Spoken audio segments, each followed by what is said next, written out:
வணக்கம் மக்களே. சேப்பாக்கம் தொகுதி யாரோட தொகுதி? துணை முதல்வரோட தொகுதி. அந்த தொகுதியில இருக்கிற மக்களோட ஓட்டு யாருக்குன்னு கேட்போமா?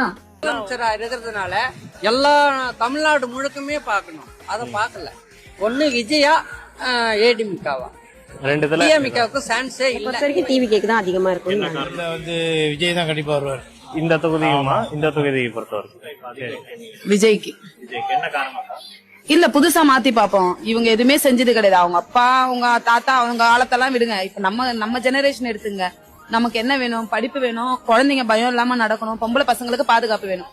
இது விஜயால முடியும்ன்ற மாதிரி ஒரு நம்பிக்கை. வர தேர்தல்ல யாருக்கு வெற்றி வாய்ப்பு அதிகம் இருக்கும்னு நீங்க நினைக்கிறீங்க?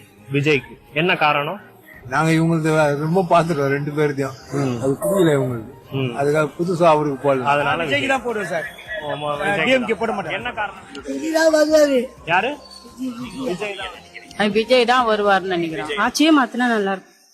அவங்க எம்எல்ஏவோட செயல்பாடெல்லாம் எப்படி இருக்கு? அப்படிலாம் ஒன்னும் பெருசா வரல. மழை வந்தா 2 பால் பாக்கெட், அவ்வளவுதான். வர தேர்தல்ல யாருக்கு வெற்றி வாய்ப்பு அதிகம்? விஜய் அண்ணா தான், டிவிகே தான். விஜய்க்கு தான் வருவாங்கன்னு நினைக்கிறேன். யாருக்கு வெற்றி வாய்ப்பு அதிகம்? விஜய்க்கு தான். என்ன காரணம் விஜய்? என்ன காரணம் விஜய்க்கு? நாங்க புதுசா ஒருத்தர்கிட்ட கொடுத்து பாப்போம் அப்படின்னு நினைக்கிறோம். வந்தாருன்னா ஒரு நாள் முதல்வர்ல வந்தாரு, அந்த மாதிரி மாற்றம் வந்தாலும் வரலாம். மக்களுக்கு விஜய்க்கு மக்களுக்கு கொஞ்சம் பாதுகாப்பு இருக்கும். போற லேடிஸ் போதுங்க, அந்த லேடிஸுக்கு கொஞ்சம் பாதுகாப்பு இருக்கும், அதுக்காக இருக்கும். அதே மாதிரி விஜய் தான் வந்துட்டாருன்னு தெரிஞ்சு போச்சுன்னா யாருக்குமே சந்தோஷம்.